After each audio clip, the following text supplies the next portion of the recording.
What's up, Chiefs Kingdom? Welcome to another episode of Outside the Trenches. I'm BJ Kissel, joined by Nick Leckey and Tucker Franklin. And this show, as all our shows are, is brought to you by Jack Stack Barbecue. Go to jackstackbbq.com. Whether you're in Kansas City or whether you are around the country, they ship nationwide, and you can get yourself some good Jack Stack Barbecue. And there's nothing that goes better at barbecue than some Chiefs football. And guys, we are getting so much closer to that now that guys have started reporting. We see guys in kind of like in pads doing some football related things, which means football is right around the corner. We got to be excited about that. But Nick, I'm just excited to see your face now. I think for the third week in a row, we have recorded an episode, which is a record for us for the off season. And that can only mean that football is getting closer. How have you been, my friend? I've been good. I've been monitoring that struggle, BJ, because I know that you wanted to record all the time, and I'm like, we don't need to. So we had to. So it was a good merger. It was a good compromise that we're able to do this now and get a streak going. And so I'm 3 years in, we figured it out. You guys. Yeah, we did. But still not perfect. But I like the addition of blind nil too. I think it's a good section. I think it is.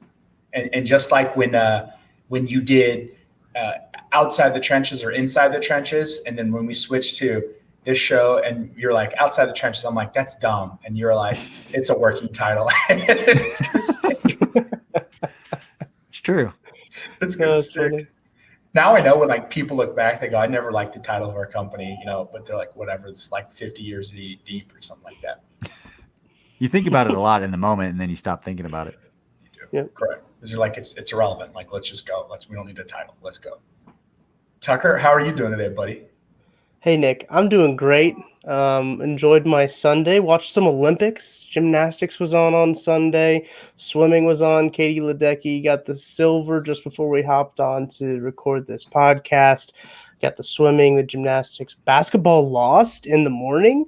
That was kind of a big shocker. Lost to France. That whole team is in shambles. Like according to Twitter, if you ask Twitter, USA basketball is in shambles and it can't recover. Everything in the world is in shambles if it was up to Twitter. That's true. But no, I'm doing good. I'm really soaking up these Olympics just before we get into the training camp. It's just that little bit of sports injection that I needed to tide me over to Chiefs football, and I can't wait to be out at camp later on this week. So, but BJ, how was your week? How are you doing? It was good. I actually think it kind of was terrible timing for the Olympics for us and our family, because we're doing a lot of like events and we've just been out running around and we've got a lot of different things going on. So we're not home a lot. So we haven't watched much of the Olympics, which stinks because my wife and I love watching the Olympics. So that part is kind of stunk, but I've got a lot of cool stuff planned, and it's a lot of planning this week for that party coming up next Saturday. So anyone out there who is listening, Nick is shaking his head because he is out of town and unable to make it because, families take vacations the last week in July in the middle of the summer. But if for those of you who haven't and might still want to go, and this sounds like a good time, come up to Weston, Missouri to the Holiday Distillery and join us for our launch party, KCSN Kickoff 2021. It doesn't cost you anything, but you got to get on and register because the event is capped. There's only about 36 tickets left, Tucker. I haven't looked at it today, but there's less than 50 tickets remain, which means more than 200 people are already on their way out there. Should be a whole lot of fun. But guys, before we get into the blind nil segment of this show, which for anyone listening, the last couple shows, we each brought a question that we're going to use as a segment, talk 10, 12 minutes each, and we don't know what everyone else's segment is. So it's going to be fun. But before we get to that, guys, real quick, I want to know, Nick, what's one veteran storyline type thing that you're looking forward to kind of playing out over the next few days as the Chiefs veterans report to St. Joe for training camp and really kick this thing off, and you start seeing those visuals and it feels like football is coming because you're so much closer. But as a former player, guy who played in the league for 6 years, and the Chiefs getting ready, try to get back to the Super Bowl again to avenge that loss to the Bucs, what are you looking forward to as the vets report this week? Visually and for veterans, I'm looking to see who's going to take up Anthony Sherman's stunt role. Who's going to make a grand entrance?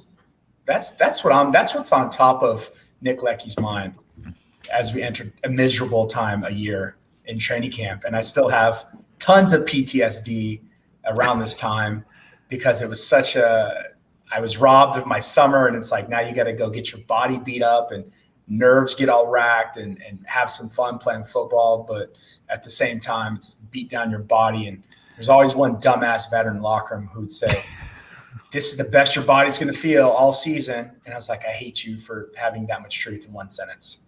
Yeah, Coach Reed says that at every press conference, like right before the first day of pads, because like he looks forward to it. And it's one thing I remember talking to like Derek Johnson about like a few years later, of like, you're a young reporter. It's like, hey, you get the pads on, you excited, like get you out there and play football, and you just think they're gonna be like, yeah, like want to get out there and hit. And they're just like, no, like no, like that hurts. Like we don't have to do it, but I'm not gonna say we enjoy it. It's just part of the deal. But Tucker, what are you looking forward to as camp and vets get ready to report? I think kind of in the similar vein as Nick, I'm really looking forward to the stories of who's coming in overweight and who's lost so much weight over the summer. I don't know if you guys like to look at all the pictures that they post on like Instagram or Twitter. I like to look and see like, okay, Patrick Mahomes looking a little slim right now.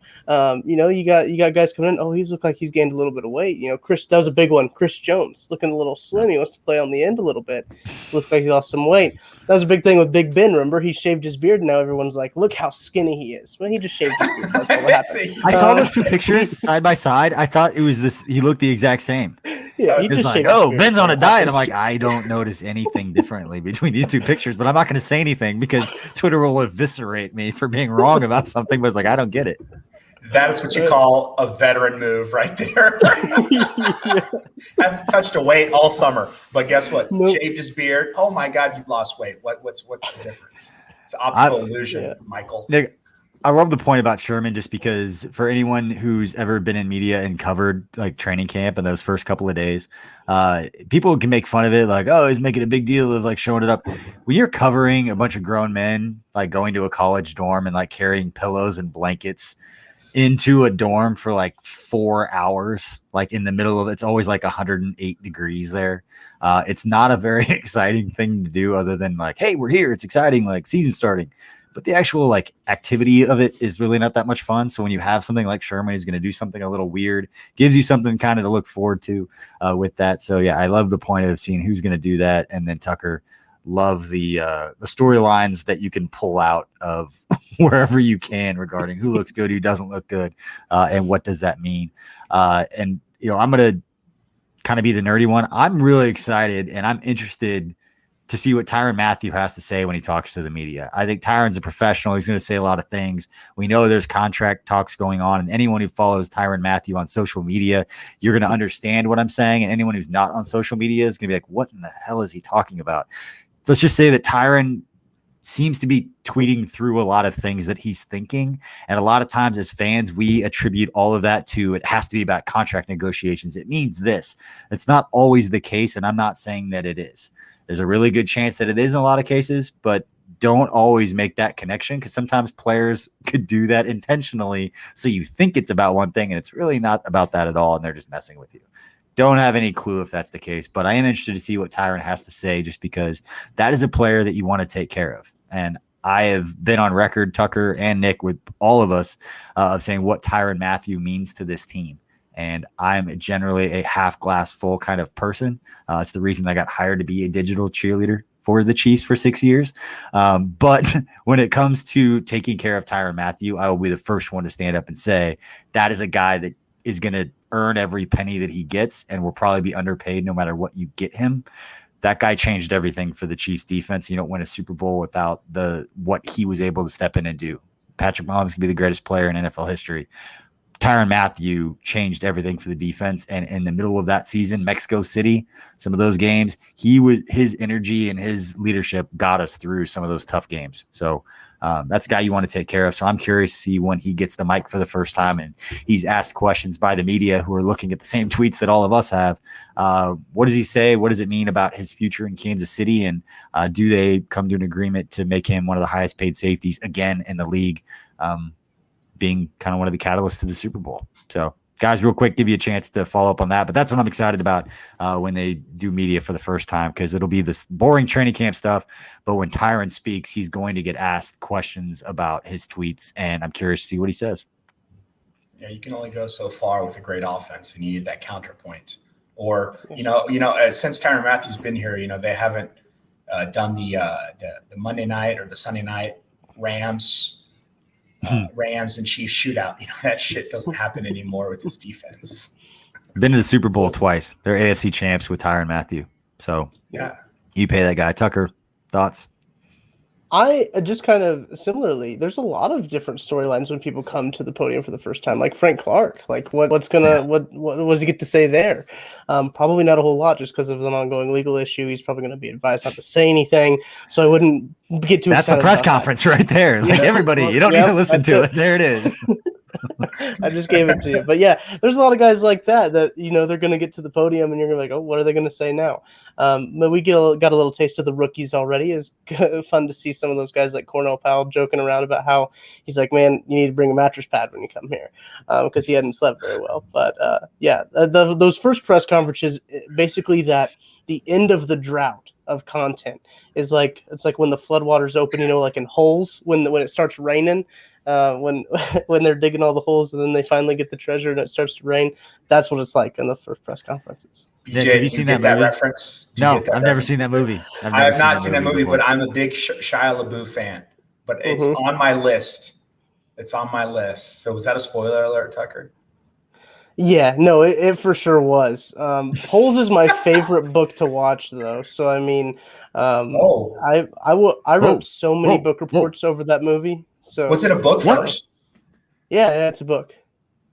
Really? I didn't think they did that. Tucker, I think you should be insulted that Nick didn't know that, and you guys should have it out right here. No, I'm sorry. Guess what, Tucker? I'm going to read the book now. I'm going to read the book now.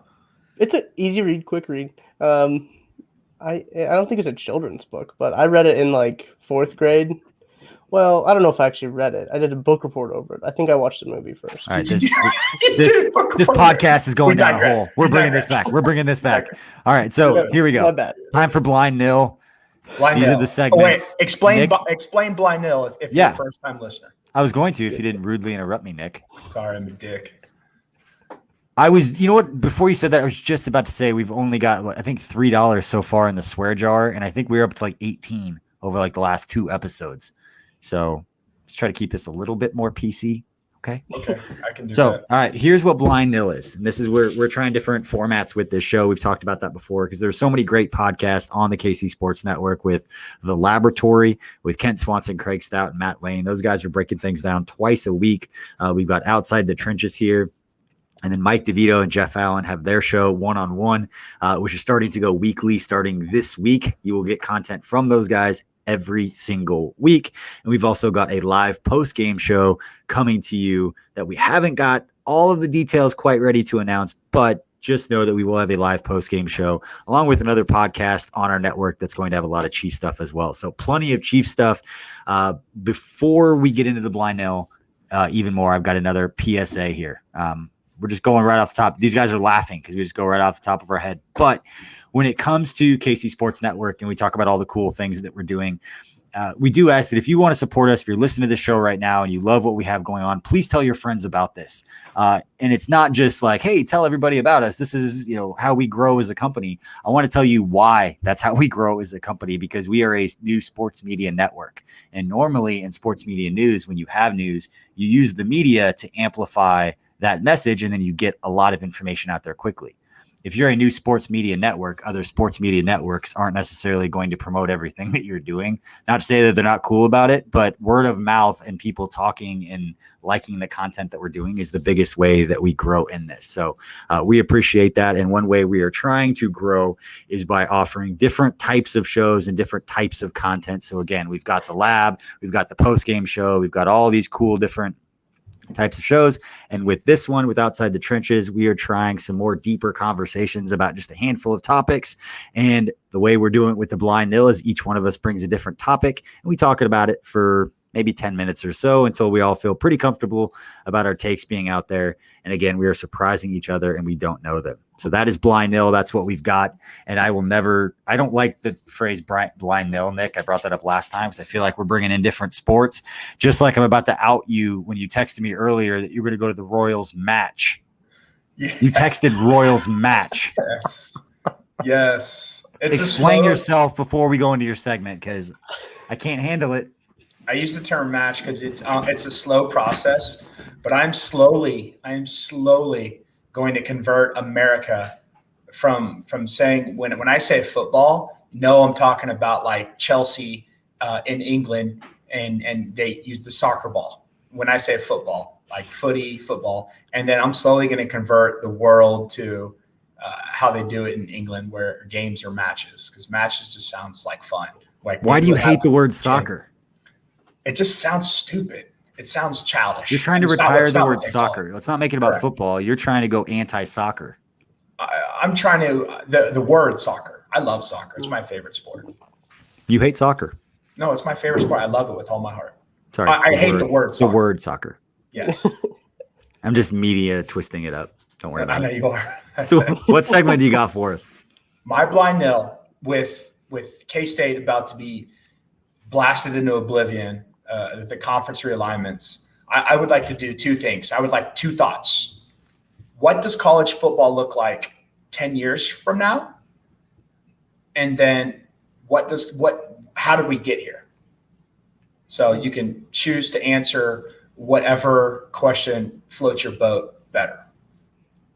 Who do you want to go first? Who would like to volunteer, class? I'll go first. Just because I've thought about this a lot, and I've got two quick questions. Repeat the question. The first one, I'll give you the first answer, and then we'll go to the second one in case we go off.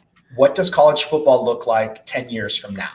I think we do have like 4 mega conferences. I think there's going to be like the power is shifting. Now, I won't go as far to say as the NCAA is going to be completely dismantled.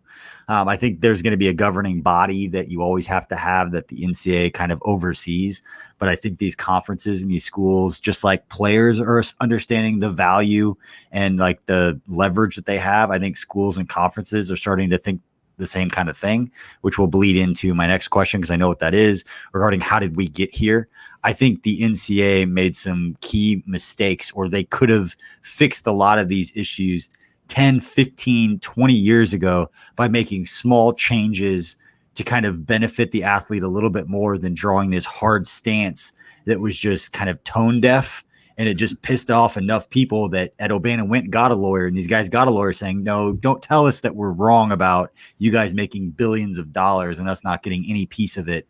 Don't throw education in our face for 20 years, because eventually it's like, yes, an education is something, but we're talking billions over here. Let's not say that this is an even playing field. So I think it's going to be mega conferences. I still think the NCAA will be involved in some regard. But when it comes to K-State, I hope, because when it comes to revenue and all of that, they are in the top 64. If it's 64, if it's 4 conferences of 20, but to say that they're a shoo-in for like a major conference, I don't think that's the case. I think they have things that are working against them. I do think they have things that are working for them that a lot of non-K-State fans want to not talk about. It's not a conversation you can have on Twitter. Let's just say that.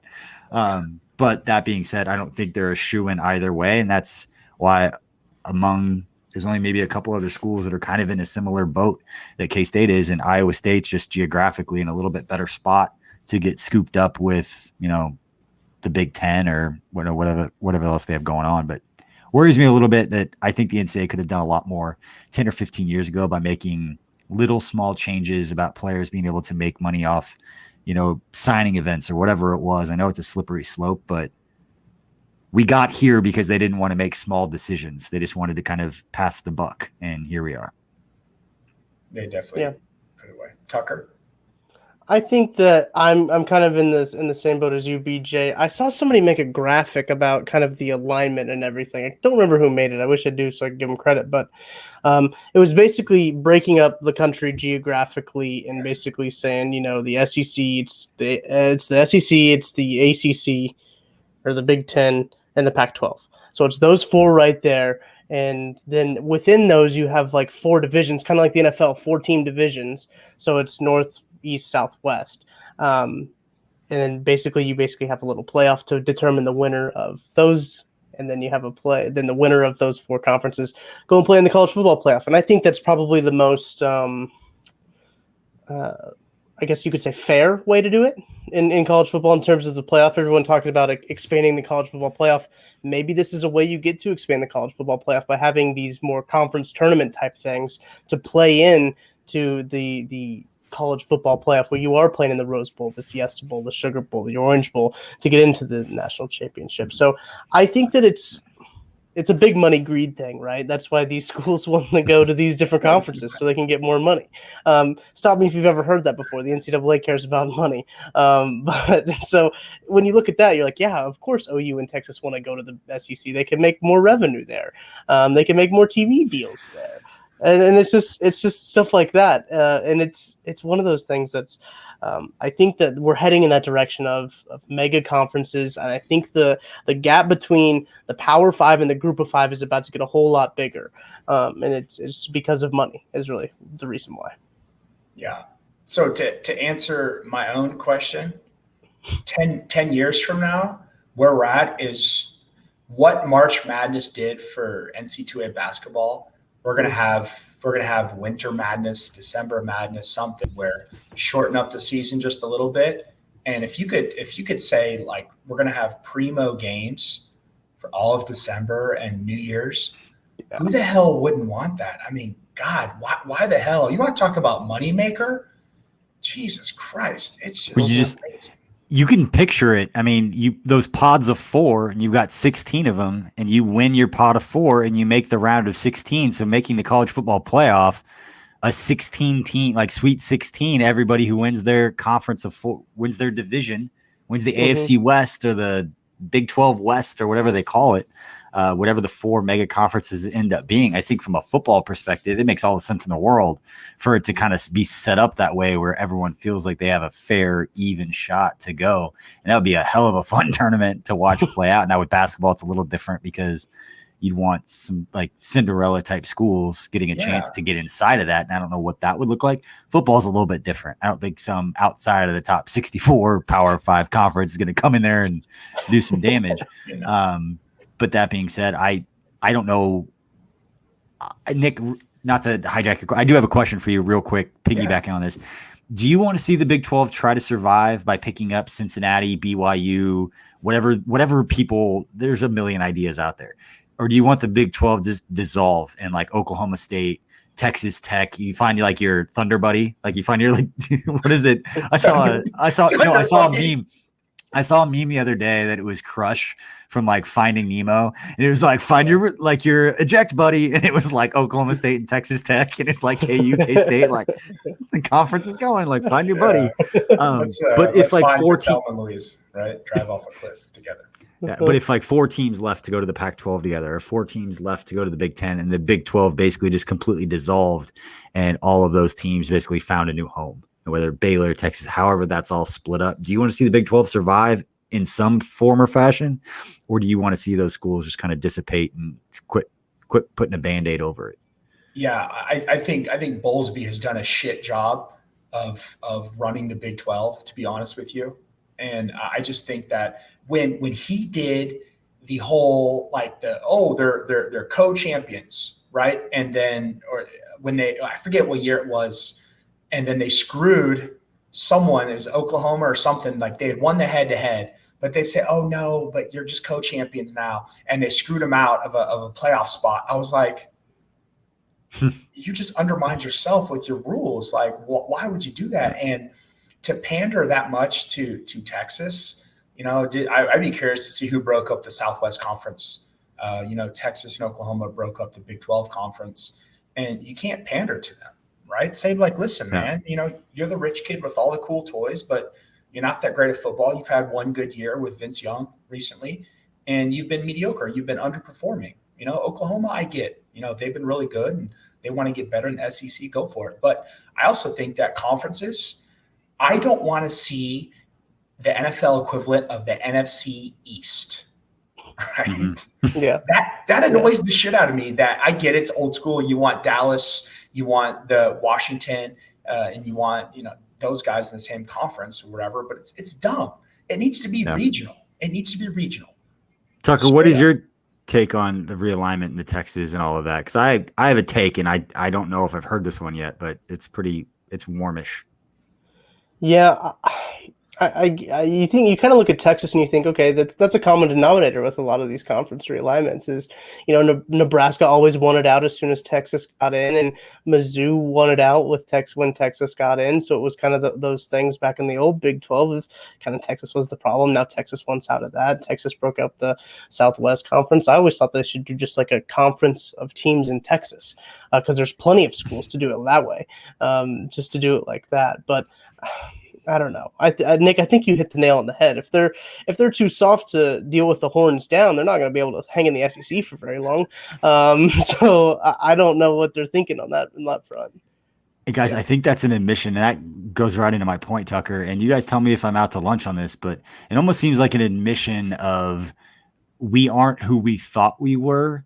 And we can't. And when you look at revenue, and I'm going to try to articulate this point as best I can, because when you look at revenue, I understand where Texas and Oklahoma, what they were thinking, and that you look at the revenue and K-State fans, KU fans, we can talk about we won this game, we won that game. Just look at the money. Just look at the revenue that Texas does, like $110 million a year. And I could be wrong on these numbers, but it's something like this.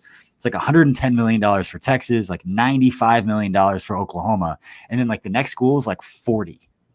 Like it's that stark of a difference of how big those brands are, how much they're worth, and what they do for the conference, just from what they bring in when you are K-State and you host Oklahoma. K-State fans don't want to hear it, but that's valuable, and that having those blue bloods for the football, it matters. And Texas knows that value matters, but it's infuriating for fans because like, you haven't won anything. That brand is still really, really valuable. And what I think Texas has done is they said, you know what?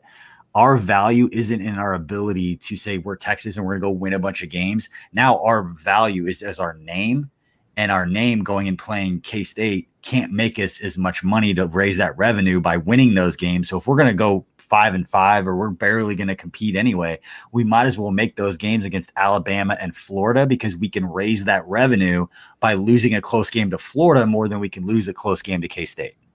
I think it's a revenue thing. And Texas, like, we might not go dominate the SEC and we might lose more games, but we'll make more money. And if we're going to be average, we might as well be average over there instead of being the big dog over here with all these other problems, looking at what Texas A&M is doing and what these other schools are doing.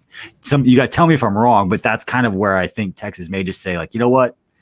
We can't be the big dog anymore. We might as well go try to make some more money and play some bigger games. And if we have a good season, it's going to make us a ton of money that 1 year out of 8 or 9 where they are a top 10 team and they play Alabama.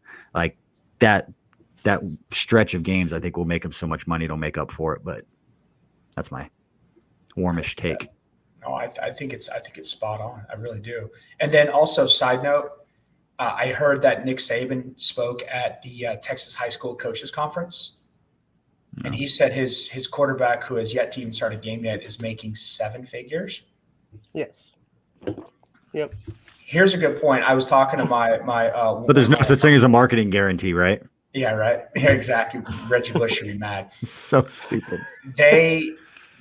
One of my doctors told me, he heard that and he goes, he should probably have to pay for a scholarship now. And I was like, I kind of agree with that. Do you guys, what do you guys think about, like, if you're making $100,000 a year, it's like, bro, you have to pay for your scholarship. And you know what?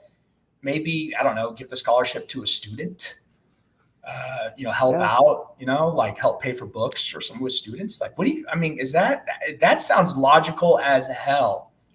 We're going to bring this back around to Chiefs content, people. We're going to finish up this thought because it is interesting though. And Tucker, if you have anything on this, please pick it up. Because I saw, and I think it was an attorney. I don't want to say his name in case it is the wrong person, but I think I saw something on LinkedIn where they were talking about like NIL content and all this, where the tax implications for these players who get these scholarships to go play football based on certain income levels. And it's not like it doesn't have to do with like individual people. It has to do with like the way scholarships are written and the way that they're presented from like a state level, where there's something about all of a sudden this player gets like $200,000 over here. He won't qualify for that kind of scholarship the way that it's written. And it's just like, there are so many legalities, the way certain things are written, that those are the messes that we haven't even gotten into yet, where some lawyer somewhere is going to read something and it's just gonna be like, this contradicts all this other stuff. Like, this makes this a problem. And I can't remember. I'm going to go find that, because I think it's one of those like, hey, we're going to run into some problems. And that's another one, Nick, which is a great point about the taxes, the scholarships, the money coming in. How does all that fit together with students who are getting state funded assistance to go to a state school? Like, different deal. That much all right, cash, man. Tucker, that's blind way nil. above my pay grade. Yeah. So what I had this week, kind of the big news coming out of the NFL was they're now going to enforce this rule pretty heavily about withholding game checks if COVID-19 cancellations with unvaccinated players, if unvaccinated players who get COVID-19 cause a game to be canceled and can't be made up within the 19-week schedule. Caused a bit of a rift on Twitter. You saw, players on their own teams arguing with each other.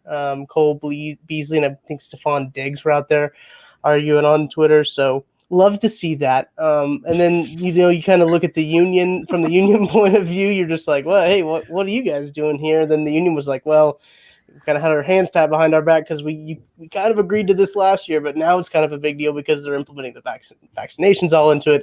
So I want to get your guys' point of view. Nick, I kind of want to start with you on this one, because from a player's point of view, when you hear this, like, I know that you obviously didn't play football, play in the NFL during a pandemic, but what are you thinking about this? Like, if you hear like some of your teammates could cost you your game check.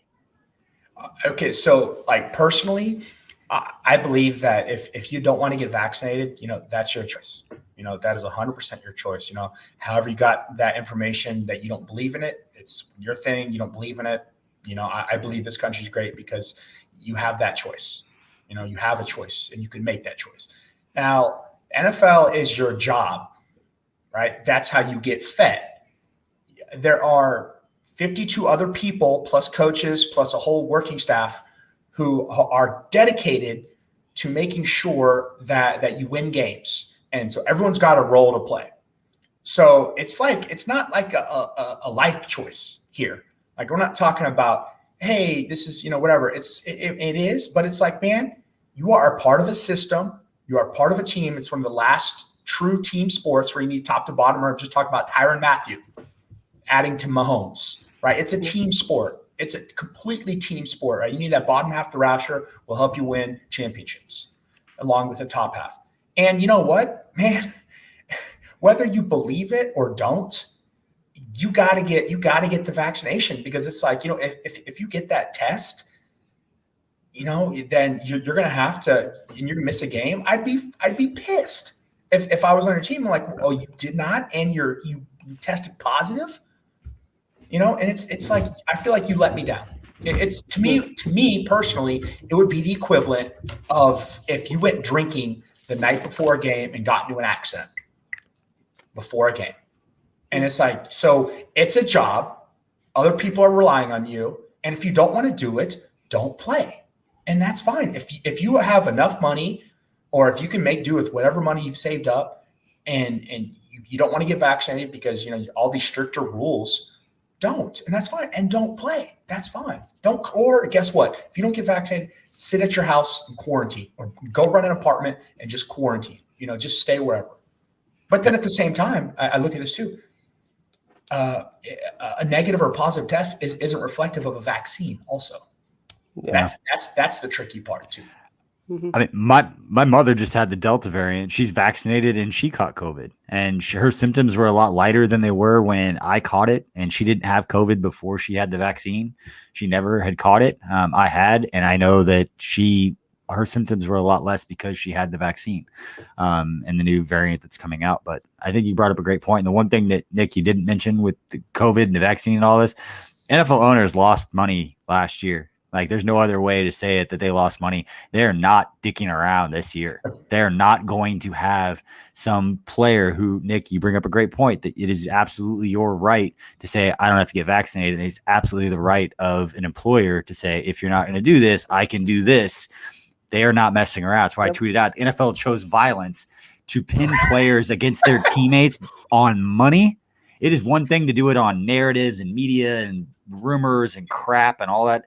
You start talking about money, like in players and holding each other accountable. Yes. You see things like you do with the Bills. And I told everybody, I was like, I don't know the stories, not going to pretend to, but the PR staffs across the NFL that deal with like the real things happening inside the locker room could not have loved that news coming out saying we are going to have to deal with this, because the first time these players can get asked about it now, but the first time something happens, they're all going to get a camera shoved in their face. Like, do you think your player is being selfish or they took money out of your hands? I'm going to be fascinated to know who is the player that they're talking to, because there are a handful of players. You take a game check out of some of these veterans' hands, it's a little bit different than taking a game check out of a rookie's hands. And I don't know if they're going to split all that up or how that works, but you were talking about something at a level of real that doesn't get put into the media a lot. As far as like real conversations in the locker room, it could be a different deal, but I think it all stems to NFL owners lost money last year, and they're not going to let COVID or players making the decision not to do it. They're not going to do any. They're not going to allow any risk to their money because of what happened last year, and that they're hurting in a lot of ways. And I'm not going to pretend that they still made a ton of money. Like, it's a really expensive business to run. No one's pretending that they didn't. And they got hurt last year. And a lot of teams really took care of their employees and did a lot of things they didn't have to. And a lot of those great stories came out. But the other part of this, when you talked about, Nick, about players getting vaccinated, Chad Speck was Eric Berry's agent, Laurent Duvernay-Tardif's agent, owns an agency, came out on Twitter and said, like, you know, the other part of this that you're not hearing is these fringe NFL roster guys that are on teams right now. He had a guy that a team was calling about, and the team asked if he was vaccinated, and he said no. And then they said, okay. And they hung up, like, they didn't sign that guy. Where if you're an unvaccinated free agent player, you're probably not going to get picked up, because they're literally bringing in a risk on a player who's already iffy to make the roster because you're a free agent, you know, a week into training camp. Like, unless you're a veteran who's holding out because they won't sign you until after week 1, so your contract's not guaranteed as a veteran, or you just didn't want to do all the workouts and you just don't want to go to training camp until like a week before, and you're that good. So there's probably a couple players that are in that boat too. But anyway, those are all the things that I wrote down. NFL violence, Chad Speck, and then NFL lost money, the important things. But guys, now it's my turn for the last segment. We're going to go a little more lighthearted than your two segments regarding players making money and big businesses taking away players' money from NIL to NFL. Like, college players make money. When you get to the NFL, they take it away if you don't get vaccinated. All right. And the final segment, best tailgating stories. So, Nick, you played football a lot, so I'm curious to know what your tailgating stories are. But so, Tucker, we're going to start with you. And this can be Chiefs, this can be college, this can be anything, but I want an anecdotal story of your best tailgate experience, of a story that you're willing to share. Wait, Tucker, did you share your blind nil take? Did I miss that? On just the no, I mean, I just think on the COVID-19, just players need to be vaccinated. I think the NFL was showing their hand early about that, right? With all the rules that they had to implement and saying, oh, if you're vaccinated, you don't have to wear a mask, but if you're unvaccinated, you gotta wear a mask, and then you also have to stay away from everyone you love forever. So like they kind of showed their hand early on that, and I think that this kind of came as a surprise, but at the same time, wasn't really that big of a surprise. But I will go into my tailgate. Sorry to rush you. I looked at the time and I'm like, hey, we got to get it going. We're at 30. Hey, that's okay. Long show. My tailgate story is probably way more fun than me talking about COVID-19 vaccines, right? So there's no joke. Northwest Missouri State is where I went to school. I didn't go to any of these big schools. K-State didn't go there, but the tailgate environment was much different at Northwest Missouri State than it probably was. Well, it was in Columbia, because I went to tailgates for Mizzou and stuff like that. One of my fond memories, this wasn't me, but at every tailgate for Northwest, one guy would always get very intoxicated and try to do a backflip. He was known to do this at every tailgate. He would try to do a backflip every time. He never got it, never landed the backflip, but he would like do it off of tables, off of trucks, off of all kinds of stuff. But that's one of my memories is he did it off of a truck onto a table and went belly first through the table, kind of Bill's Mafia style. But yeah, I know that's not very exciting for like me. I wouldn't ever do that. I don't think because I would hurt myself. But that's the most fond memory I have about college tailgating. We're going to try one of our tailgates. You're going to try to do a backflip. Every tailgate? No. Every week. Every week. Yes. And it was Every known, weekend. right? And would it be like, hey, I'm gonna get boozed up and then I'm gonna do this backflip? Yep. He's like, this is the week I'm going to land it. I'm going to land it. Do you think, can you contact that guy to this day and we're going to invite him out to our Chiefs tailgate and we're going to see if he can figure it out? Maybe we can give him some like training. Maybe we can make it a thing. Give him some training. Try to get him to figure spot out. him. Spot behind him. Spot him. Yeah, exactly. Yeah. No, I think I'm connected with him on LinkedIn, so maybe that would be a fun little LinkedIn. Nice and classy. Nice and business professional. Like, hey, remember when you just got drunk and tried to jump around? Like, we're gonna try to sponsor that. Maybe come out and we'll give you some barbecue and some drinks. Who knows? So I'm going through your resume here, and I here's you've never landed a backflip. Go into that one, please. Yep. BJ, what's your best tailgate, man? The cheesy example, I can't not say this. First, last year I was able to go to the New York Jets game with my family, to the Chiefs game, and I was able to tailgate like with my kids for the first time, and they were absolutely loving it. As a parent with like young kids, you always have these like really grand ideas and like go to the zoo and it's going to be so great. And you get there and the fucking kids are miserable and it's like hot and they're screaming. And it's like, it feels like it's going to be a good thing. And then when you get there, it's like, it was just hell's breaking loose all over the place. And anyone who's young kids knows exactly what I'm talking about right now.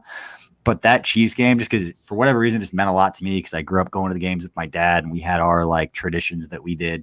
I'm a very traditional type person. So getting to go to that game for the first time with my kids and they were 100% into it and they had a great time. That will always be like probably my most memorable tailgate because it was the first time I got to go.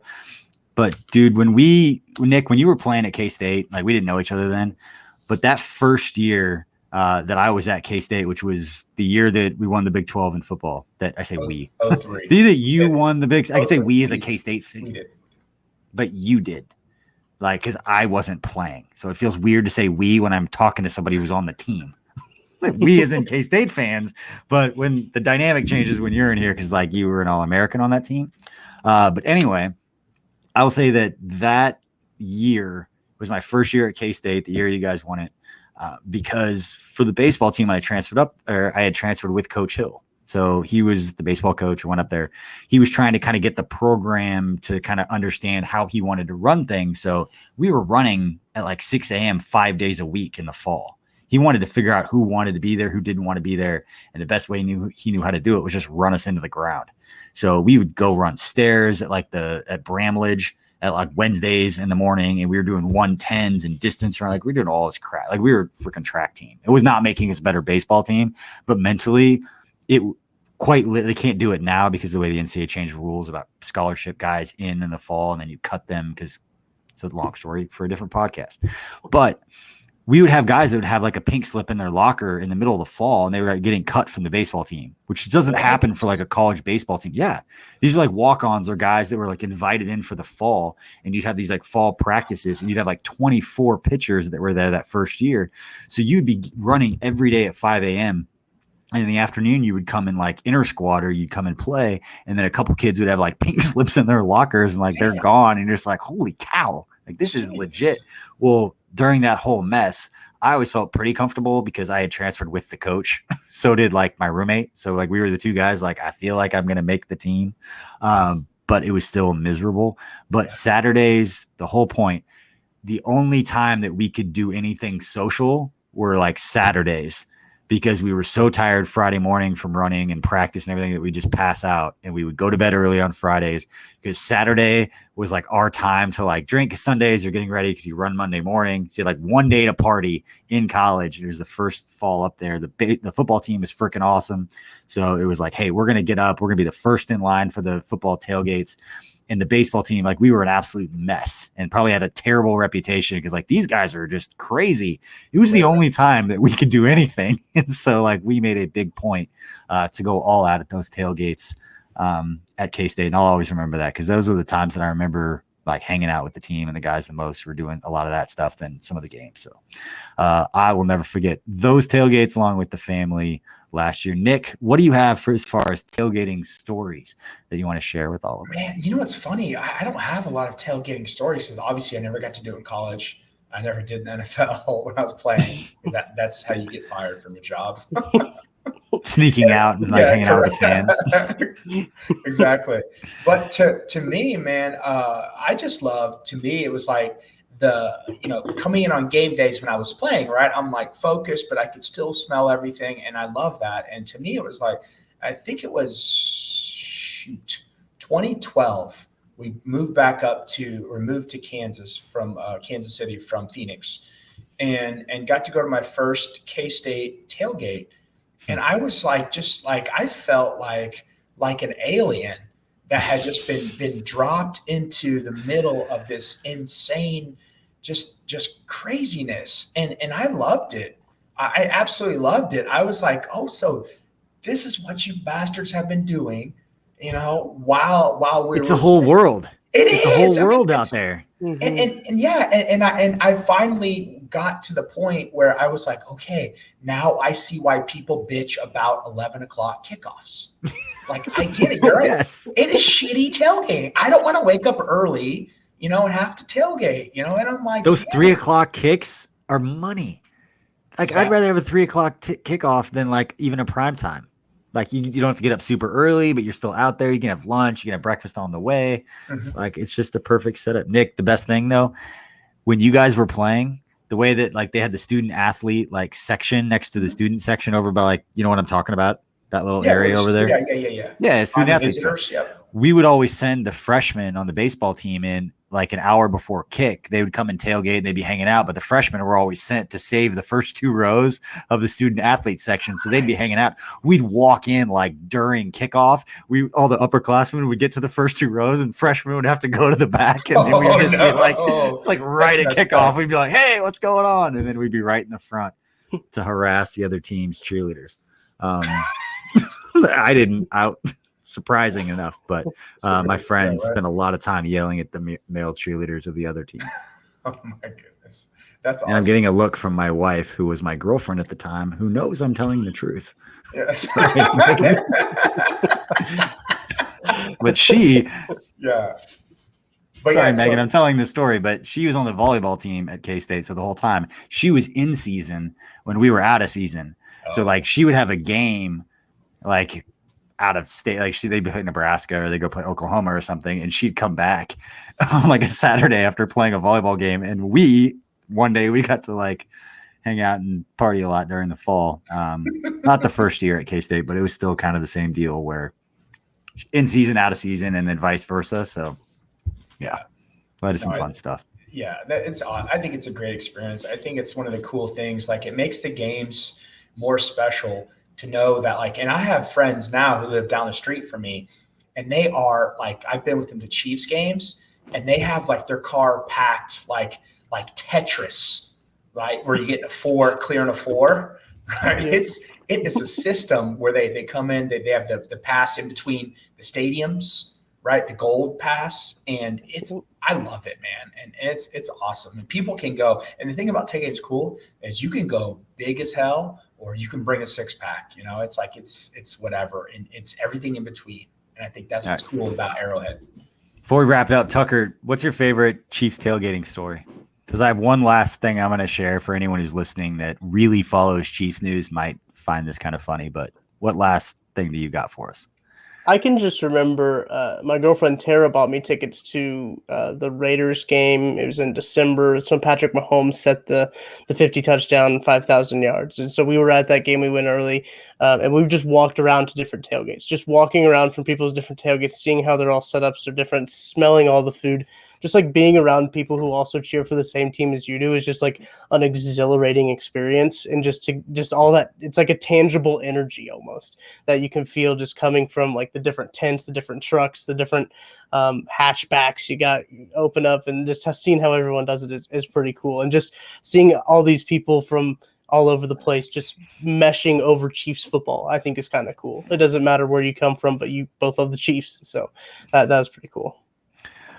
Every week during the season the Friday press conference before a home Chiefs game, it's called Fast Friday. Coach Reed, during the season, his Friday press conferences last maybe 2.5 minutes. If it lasts 3 minutes or longer, he's very unhappy. And the reason why is that he has a certain amount of time that he has dedicated towards media. And on Fridays, he doesn't just do press conferences. Then he goes and does the production meetings for the TV broadcast. It's during the same window of time. If you want an insight into what's happening, as soon as he's done with that press conference, he walks into a studio and sits down with Al Michaels or Chris Collins or whoever's doing the game that week. Those people and the director and producer for the TV broadcast are sitting in rooms waiting for him to sit down to fire a bunch more questions off of him that he doesn't want to answer and he will not answer about like who's injured, who's playing, who's not playing, all that kind of stuff. And then the players go in there, and that's when they do the production meetings.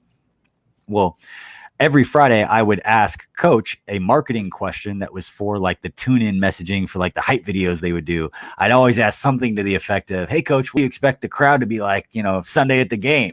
It's like 6 years of every Friday I ask him the same question, just getting him to talk, "Oh, the crowd's going to be this and the yada, yada, yada." And every time I did it, the media would just kind of like snarl like, "Oh, the team guy asking the softball question," or it just kind of became a thing. But one particular time I did it, my good friend Therese Baylor was standing right in front of me when I asked. And as soon as the words came out of my mouth, Coach kind of smirked. Therese, who's standing right in front of me, just kind of looks over his shoulder, looks at me, and just kind of starts giggling. And I look at him. We both start laughing. Coach notices, stops mid-answer, and goes, "It's okay to throw softballs, BJ." Just like on camera live. And I was just like, "Thanks, Coach." But all that's to say, the other thing that made me really nervous when it comes to tailgating is that Coach a couple of times during Friday pressers joked about the people that would always be there at like 4:00 in the morning on a noon Sunday game when he would get to the park, and they'd be making cheeseburgers and they never had one for him. So I was always terrified to ask him, because once he said that one time, it became like a cool little thing. And then every Friday I was nervous saying, "Wonder what kind of mood Coach is in. Should I ask him if he got that cheeseburger, or is he going to look at me like, 'That's a stupid question, BJ. Don't ever ask me that again. You're fired. Like, go home.'" Like, I have no idea what he's going to react to, but I still don't know to this day if he ever got that cheeseburger. But what he's talking about is that people will get to Arrowhead at like 4:00 in the morning and set up their tailgates outside of the ticket booths before the stadium is even open. And they will tailgate for like 3 or 4 hours before they get in. Coach Reed will drive past those people like 4 a.m. and hand a cheeseburger. And every time I asked the question, also, I would look at the director of security, who's the one with him at 4 a.m., knowing that he's got a bunch of random fans that I've invited over to offer cheeseburgers to the fans. So he's like, "BJ, stop doing that. People are coming over here. I have to mess with this at 4:00. Things that you don't think about on the outside. Like, I asked the question, I got security mad at me. So anyway, it never happened. I'm curious who ever got that cheeseburger, though. Nick, do you think you ever got it? I think he did. I think someone had something for him, or a restaurant was like, "Hey, we'll make you a little plate." He likes Town Topic. He's talked about it before. And guys, you know what we love? I love Jack Town Stack. Topic. Jack Stack Barbecue. That's right, Tucker. And this episode was brought to you by Jack Stack. We appreciate everybody for listening. Again, we will have another episode, and it will be after our launch party again this Saturday from 5 to 8 p.m. in Weston, Missouri. Make sure you're there. It does not cost you anything to go to that. And if you like this episode, you like what we're doing at KC Sports Network, go to kcsportsnetwork.com. Check out our merch store. Buy a t-shirt, buy a hoodie. We've got some day one gear that's up right now for a limited time only. You buy that, you wear it to one of our parties, of which we will have a lot. You will get taken care of, is the way that we are describing it. But we appreciate all you for listening. For Nick Leckey, Tucker Franklin, I'm BJ Kissel. We appreciate you listening for Outside the Trenches, presented by our good friends at Jack Stack. We will see you next time.